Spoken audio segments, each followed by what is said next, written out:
Bienvenidas y bienvenidos, queridas amigas y amigos. Qué grato, como siempre, estar conversando con ustedes a través de esta señal. Y como siempre vamos a hablar con una persona valiosa, con una persona que vale la pena conversar con ella y escucharla. Esta es una cubana amiga de la libertad, como son los cubanos más queridos.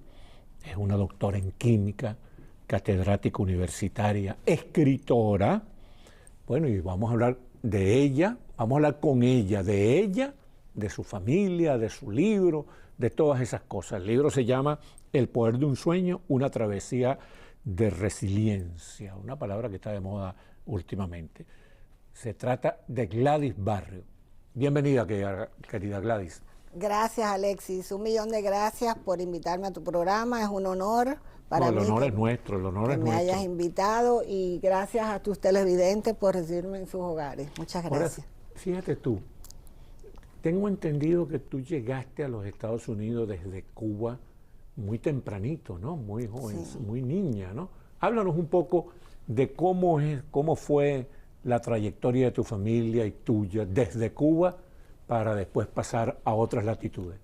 Pues yo nací en La Habana, Cuba. Mi familia era de Santiago de Cuba, pero mi padre fue a poner un negocio a La Habana. Nací en La Habana, y cuando la revolución castrista nos cambió a todos los planes de vida, y entonces en ese momento, en el 1960, mis padres, que al principio habían respaldado la revolución, como muchas personas, después se dieron cuenta del fenómeno y decidieron sacarnos a mi hermana y a mí, y nos llevaron para Jamaica, un colegio interno en Jamaica, de unas monjitas, un colegio muy bueno. Ya estaba la dictadura.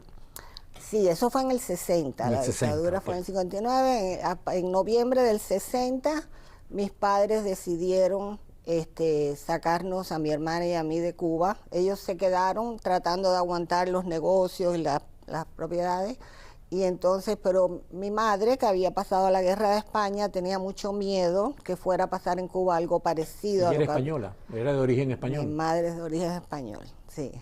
¿Y cuál era el negocio de tu papá que trató de proteger? Él puso una ferretería muy grande, y entonces él estudió comercio, y a él siempre le gustó ese tipo de negocio, y entonces fue para La Habana y puso una ferretería, que fue un negocio muy con mucho... Muy próspero. Muy próspero, correcto. Y estuviste en Kingston, ¿no? En Jamaica. Sí, entonces mi padre nos llevó a nuestra escuela en Kingston, Jamaica, y entonces ahí yo pasé... Bueno, en mi libro después habla de las cosas que yo pasé, de la cosa que pasa al emigrante, especialmente a los niños, adaptándose a un idioma nuevo, en un lugar nuevo. Entonces estuvimos en Jamaica. ¿Cuánto tiempo? Estuvimos como un año más o menos, porque fue el curso escolar. Entonces al final del curso escolar, las monjas que llevaban ese colegio, ellas cerraban en el verano, y entonces nos pusieron en una casa, nos dejaron una casa de una gente muy amable, mezcla de británicos con jamaiquinos, y estuvimos unos meses en casa de ellos hasta que mi padre pudo salir de Cuba. Papi no podía salir porque Castro había impuesto restricciones. Entonces mi padre salió, nos recogió en Jamaica, y de ahí nos fuimos para Puerto Rico. Una cosa curiosa antes de continuar. Entonces ustedes vienen de Santiago de Cuba, ¿y tú llegaste a conocer Santiago de Cuba? Bueno, yo iba a los veranos a través de los ojos de una niña, es lo que yo me acuerdo de Santiago de Cuba, pero mis abuelos vivían allá, por parte de madre y padre, así que a mí me encantaba ir los veranos a Santiago de Cuba, a pasar los veranos allá, sí. No, te lo digo porque García Lorca, que vivió un tiempo en Cuba, ajá, pasó una temporada en Cuba, se quejaba después de que nunca fue a Santiago, que no conocía Santiago de Cuba. Bueno, pero fíjate tú, entonces tus padres, tu madre que era de origen español, tu padre cubano, de Santiago de Cuba, ¿no? Sí. Ellos se vinieron para Estados Unidos con ustedes. ¿Ustedes se reencontraron con ellos en Estados Unidos? ¿Cómo fue eso? No, mi padre nos recogió a mi hermana y a mí en Jamaica, ajá, y de ahí volamos los tres a Puerto Rico. Entonces mi mamá todavía se quedó en Cuba tratando de aguantar la casa y el negocio, para tratar de pensando que había una posibilidad de que se acabara lo del régimen y poder volver. Y entonces, pero al ver que ya no era así, entonces mi mamá voló a Puerto Rico y nos reunimos los 4 en Puerto Rico y ahí empezamos la vida. Papi empezó su nuevo negocio y ahí fui yo. ¿Siempre en ferretería? Sí, mi papá, esa era la pasión de él, a él le encantaba la ferretería y siempre fue muy bueno. Bueno, hubo una época que trabajó para una compañía americana como administrador, un puesto muy bueno que le dieron, pero a él le gustaba tener su propio negocio. Y después tuvo otro negocio que no fue ferretería, fue también con un socio, fue cristalería, cristales y aluminio, todavía el negocio está allá en Puerto ¿Y Rico. eso fue en San Juan de Puerto Rico? Correcto, sí, en San Juan. ¿Y tu mamá era una mujer de negocios también? No, mi mamá simplemente era ama de casa, como muchas de las esposas cubanas. Pero apoyaba al marido, porque veo que Sí. ella se quedó en Cuba. Correcto, sí. Como te digo, conduciendo los negocios mientras era posible, mientras fuera posible, ¿no? Así mismo. Ella siempre ha sido mi mamá hace unos días acaba de cumplir 100 años. Todavía 100 está. años. Ella es una de las protagonistas de mi libro y todavía es una mujer muy fuerte. Es una española de esta que se crió. ¿De qué parte de España venía ella? Ellos venían de lo que se llama la provincia de Teruel. Okay. Mis abuelos eran de Más de las Matas y de Aguas Vivas, cerca de Zaragoza. En el libro Hablas un poco te de habla eso. un poco de toda la dinámica de lo que ellos pasaron en esa área. Sí. Pues y entonces en San Juan de Puerto Rico tú y tu hermana estudiaron.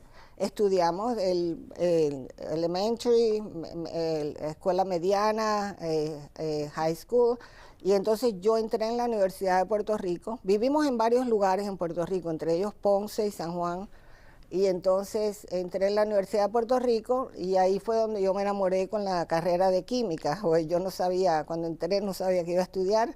Primero pensé estudiar física, y después en la Universidad de Puerto Rico había un currículo muy activo en química, había muchos investigadores haciendo investigación en química y me enamoré de la química y entonces estudié mi bachillerato en química y de ahí me fui a estudiar la maestría a Ohio, en Ohio State University. Perfecto, pero ahí en Puerto Rico ¿tuviste algún desempeño laboral? ¿Trabajaste en...? No, estudié. ¿Solamente estudiaste? Estudiar. ¿Y tu hermana qué estudió?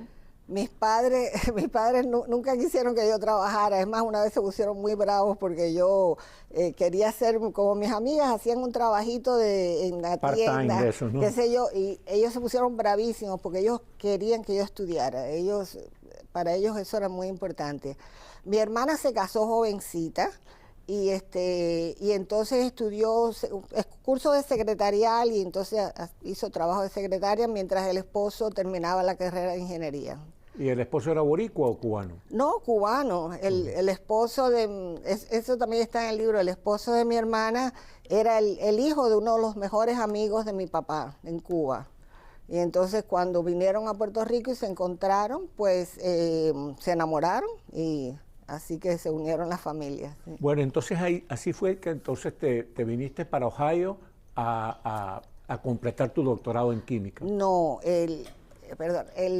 yo vine a Ohio a hacer la maestría. La maestría. Pero entonces, primero que nada, en aquella época mi novio se había mudado para Miami y entonces la Universidad de Miami me estaba ofreciendo un programa de maestría y doctorado con una sola tesis. Y entonces entre el novio, la oferta de la universidad y el calorcito de Miami, porque en Ohio hacía mucho frío, decidí venirme para Miami y entonces aquí terminé en la Universidad de Miami el doctorado en química. ¿Eso fue en qué año? Eso fue en el 73. 73. Sí. Y bueno, después del doctorado en química comenzaste entonces una carrera como catedrática, ¿no? Empecé haciendo investigación científica. Sí, hice varios años, trabajé aquí en FIU, en Florida International University, en un centro de investigaciones que se llamaba el Drinking Water Research Center, y hacíamos investigación sobre contaminación del agua.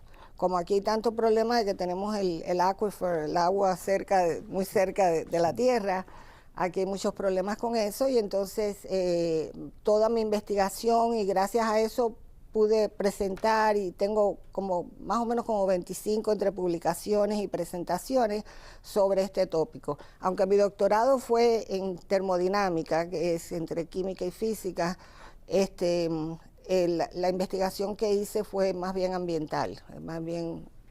Además de esa investigación sobre el agua y el nivel freático y esas cosas, ¿sobre qué otras cosas investigaste?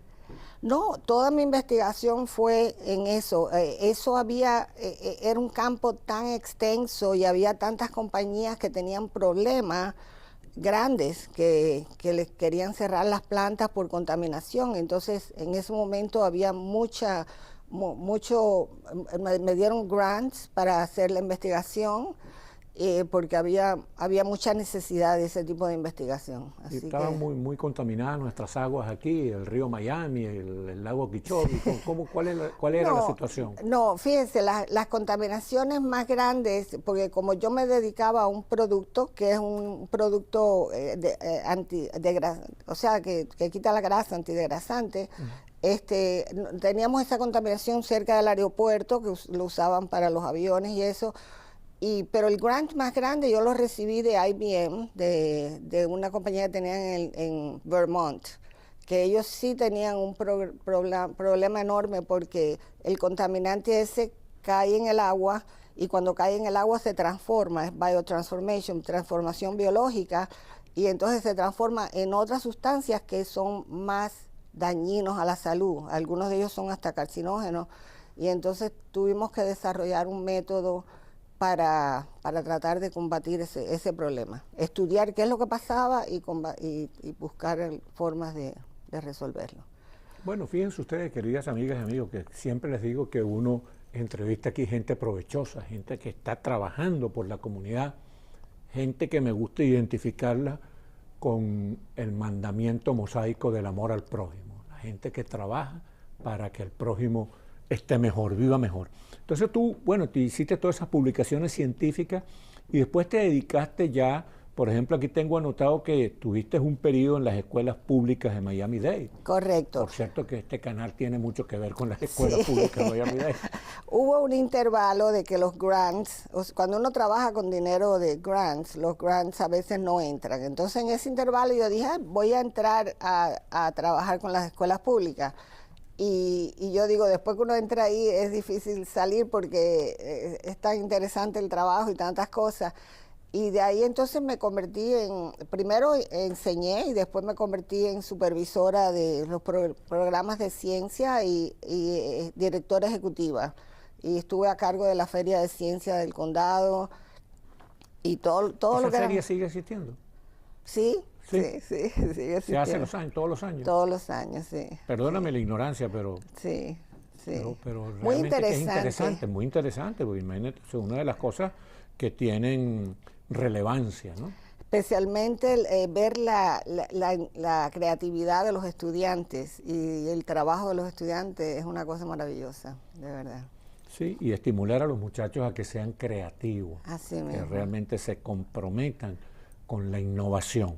Sí. Bueno, entonces después tengo aquí también anotado que tuviste un periodo como catedrática, como profesora en la Florida International University, en la Universidad Internacional de la Florida y en el Miami-Dade College. Sí, yo di clase en Miami-Dade College, FIU, y entonces en la Universidad de Miami di clases, que es lo que se llama methods, en FIU y Miami-Dade fueron química lo que enseñé. Y en la Universidad de Miami, Methods of Teaching Science, métodos de enseñar ciencia para los maestros, enseñarles cómo enseñar ciencia usando laboratorios y todo ese tipo de cosas. ¿Y estuviste en la Florida International University y en el Miami-Dade College simultáneamente o estuviste? No, una época en uno, otra en otro. ¿De qué años estamos hablando más o menos? Estamos hablando desde en los finales de 1999, 2000 y pico, más o menos hasta, bueno, yo enseñé varios años hasta como el 2010, por ahí, más o menos, esa época. Sí, enseñé en la universidad. Sumamente interesante porque el Miami-Dade College se ha convertido en unas instituciones de educación superior más importantes de Estados Unidos y la sé. Florida International University, sobre todo en los tiempos en que el doctor Modesto Maidí, que era el rector, el presidente, avanzó muchísimo esa Así universidad. Así O mismo. sea que, y después hiciste en la Universidad de Miami unos cursos de escritura creativa. Háblanos de eso, porque es muy interesante, Sí. porque ya estamos a punto de meternos en tu territorio como escritora. Sí. Bueno, pues cuando me retiré de mi carrera, yo empecé, años antes empezaba a oír los cuentos de mis abuelos y yo, hasta que llegó un día que yo dije, estos cuentos son muy interesantes y yo tengo que escribirlos, tengo que escribir toda esta historia. Y entonces cuando me retiré, como a mí siempre me ha gustado el campo académico, yo salí de mi retiro y me metí en la universidad a estudiar, en la Universidad de Miami, un programa que se llama OLI, que es un programa para personas de 55 años o más, que tienen unos cursos buenísimos, se los recomiendo a todas las personas. Y entonces ahí tenían cursos de escribir creativamente y cursos de escribir. Y entonces ahí entré y me empecé a escribir cuentos y me embullé muchísimo con este ambiente de personas que estaban escribiendo y así empecé a escribir el libro. Bueno, buenísimo, porque un científico que se interese en la escritura y en la escritura literaria es sumamente importante. En este caso, la escritura literaria y de crónica histórica, que es lo que ha hecho Gladys Barrios. Bueno, y así llegamos entonces al libro. El poder de un sueño, una travesía de resiliencia, ¿no? Ese libro está en inglés, pero me dijiste que muy pronto va a ser presentado en español, ¿no? Correcto. Actualmente está en Amazon en inglés y actualmente lo estamos traduciendo al español. Yo espero que para el mes que viene, para finales del mes que viene, ya esté en publicación, sí. Bueno, ese libro es una saga familiar, ¿no? Así mismo. Es un recorrido afectuoso de lo que ha sido el discurrir de tu familia entre Cuba, Puerto Rico, España. Háblanos de eso. Miami, háblanos de eso. Así mismo. Bueno, el libro empieza en Cuba, cuando yo me acuerdo de aquel día, yo tenía 9 años, cuando mis padres estaban en aquel estado de nerviosismo, cuando ellos se dieron cuenta que lo de Fidel Castro era una cosa terrible y que había que sacarnos de allí. Y entonces el primer capítulo se llama Fear, que es el miedo que ellos sintieron. Y entonces de ahí, como todos mis abuelos habían venido, eran inmigrantes de España y habían pasado, tenían su propia...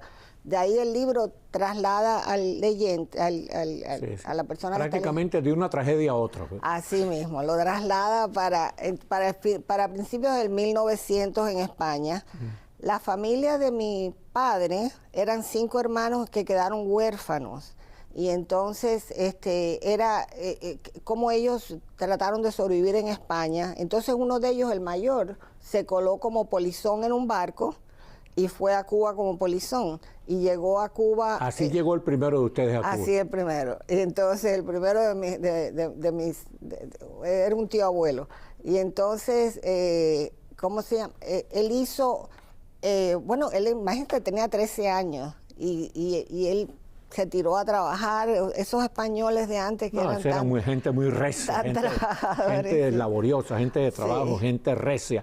Sí. Bueno, y háblanos un poquito, chico, de la experiencia de tu madre con la Guerra Civil Española, esa tremenda tragedia que produjo 1 millón de muertos. Eso se puede leer en un libro muy importante de José María Gironella que se llama Ha estallado la paz.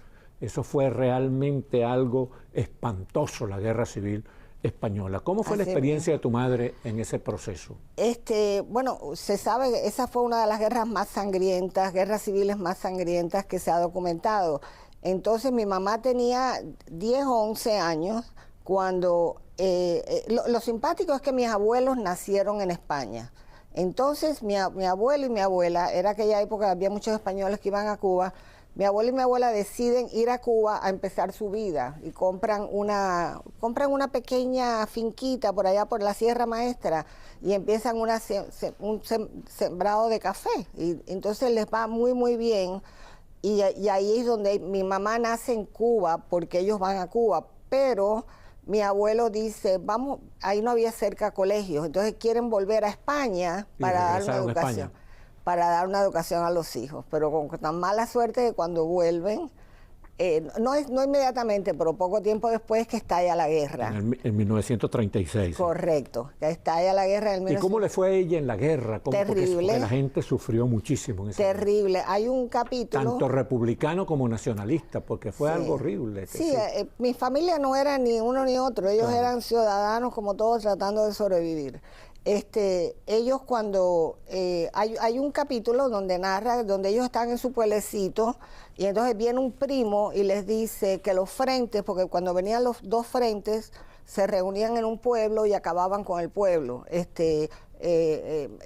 violaban a las mujeres, quemaban todas las casas y entonces el primo...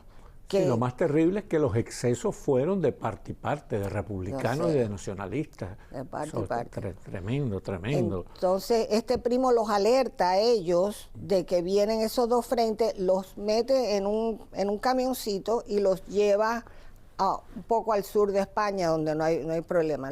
Y los tira así en el medio de un campo. Porque él dice, yo tengo que volver porque si no, me consideran un traidor. Un traidor, un desertor. Y entonces sí. Y entonces él los deja, y entonces ahí es donde, que ese es uno de los capítulos que más me gusta del libro, donde ellos están, que eso me lo contó una de mis abuelas, que vivió muchos años, 98 años.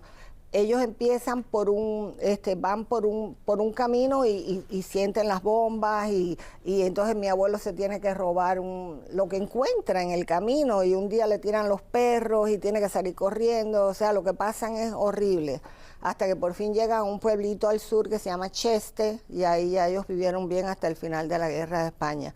Pero ellos pasaron esa situación terrible de estar caminando entre medio del bombardeo. ¿Y cuándo regresan a Cuba? Ellos regresan a Cuba, déjame ver, esto fue en el 36. Bueno, ellos... La guerra fue el 36. Sí, la guerra fue en el 36. Ellos deben regresar a Cuba como, bueno, más o menos déjame ver. El 37, 38, por ahí. Más o menos, sí. Más o menos. Después de que terminó ¿Y llegan la a guerra. La Habana? ¿O llegan a Santiago? A Santiago de Cuba. Todas mis familias fueron para Santiago de Cuba. ¿Y qué hicieron allí en Santiago de Cuba? Bueno, allí se conocieron mi mamá y papá. Entonces, se conocieron fue en Santiago de Cuba.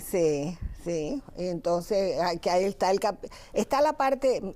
El libro tiene un poco de amor también, la parte de amor. Porque tu papá era cubano de varias generaciones. No, acuérdese que, le dije... mencioné que la familia de mi papá también era española. Okay. Entonces habían venido a Santiago de Cuba y la familia de mi mamá también a Santiago. La única que es cubana es mi abuela por parte de padre. Que sí tenía varias generaciones en Cuba. Que sí. Ella vivían en Guantánamo y entonces tenían varias generaciones en Cuba y entonces ahí fue donde se conocieron mis abuelos y después mis padres se conocieron allí y ahí empieza el romance de mis abuelos y mis padres y entonces ¿qué es lo que pasa? Que en el 1959, cuando todo el mundo estaba bien, sus negocios estaban florecientes, vuelve otra vez el ciclo de la guerra, el exilio. Sí, como dijimos antes, sí, es un traspaso un salto de una tragedia a otra tragedia. Así mismo, pero entre medio hay mucho amor. Eso es muy importante. Y cuéntanos qué más se trata en el libro. Háblanos un poco más de las cosas. Bueno, entonces cuando la salida de Cuba, primero de toda esa parte de mis abuelos en España, entonces después lo de Cuba llega, entonces la salida de Cuba, y entonces hay un capítulo, por ejemplo, donde de un primo mío que sale de 8 años y él conservó sus cartas y es conmovedor las cartas que él escribe a su mamá, porque él sale con un tío, es la historia. ¿Sale para acá?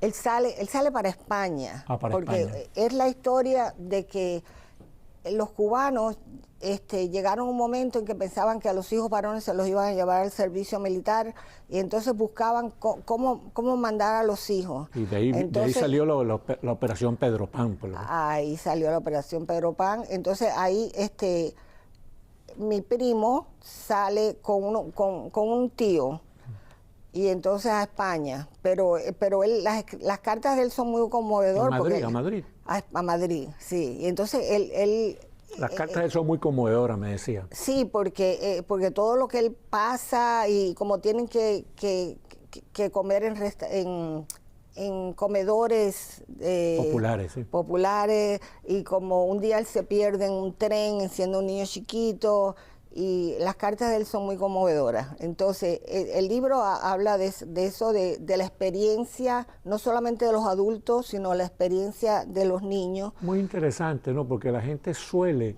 descuidar eso, la experiencia de los niños, los traumas que le quedan a los niños, los sufrimientos tan terribles de niños que no entienden lo que está pasando, lo que les está pasando. Oye, bien bueno que hayas tocado ese tema. Sí, y entonces también hay otro capítulo que habla de una persona que no es familia, pero es un amigo de la familia, que estuvo preso, luchó por la libertad de Cuba y lo cogieron preso 20 veces, estuvo en todas las cárceles. ¿Cómo se llama él? Homero. Y entonces, ¿no te acuerdas el apellido? No lo he querido divulgar tampoco, pero lo interesante es la historia, tienes razón. Sí, y entonces él estuvo preso, él lo torturaron, y lo más interesante de entrevistar a ese hombre fue que yo le preguntaba, pero ¿tú no tenías miedo? Y él dice, llega un momento en que perdemos el miedo. ¿Eso ocurrió en Cuba o en España? No, en Cuba. Eso fue cuando nosotros estábamos saliendo de Cuba y esta persona estaba en Cuba tratando de pelear de los guerrilleros que se quedaron allí tratando de pelear en contra de Castro. ¿Y lo capturaron? Lo capturaron varias veces. Él se escapó de la cárcel. La historia, ese capítulo está muy interesante porque ese hombre se escapó. ¿Se cuenta cómo se escapó de la cárcel? Sí, así mismo, sí. Y lo torturaron y lo maltrataron. Lo torturaron, lo maltrataban, y le digo, yo mi pregunta a él le decía, pero tú no tienes miedo. Y él, ya él no tenía miedo, ya le habían hecho tantas cosas. Bueno, mira, háblanos ahora de tu próximo paso. ¿Cuál es tu próximo libro? Sí. Bueno, primero que nada, ahora estoy trabajando en la traducción en español, pero resulta que empecé un libro muy interesante. Yo digo que esto de la escritura es como un vicio, sí. ¿Verdad? ¿Verdad que como una sí? adicción. Como una adicción. Uno empieza y después te gusta tanto y lo disfruta, y entonces resulta que hace poco tuvimos una boda, lo que se llama un destination wedding. Y entonces a Asheville, cuando vino el huracán. ¿Y de qué trata el libro? De eso, de toda la historia de toda la familia tratando de llegar al destination wedding. A esa boda. Y lo que le pasó a cada uno durante el huracán. Ajá, y eso va a ser realmente sumamente interesante. Sí. Bueno, mi querida Gladys Barrio, escritora y catedrática y doctora en química cubana, qué bueno haber conversado contigo. Es bueno que la gente se entere de las experiencias vitales de nuestros semejantes, porque las experiencias vitales de ellos son muy parecidas a las de todos nosotros. Muchísimas gracias. Y gracias a ustedes, queridas amigas y amigos, por haber tenido la amabilidad de vernos y escucharnos aquí en Foro 17.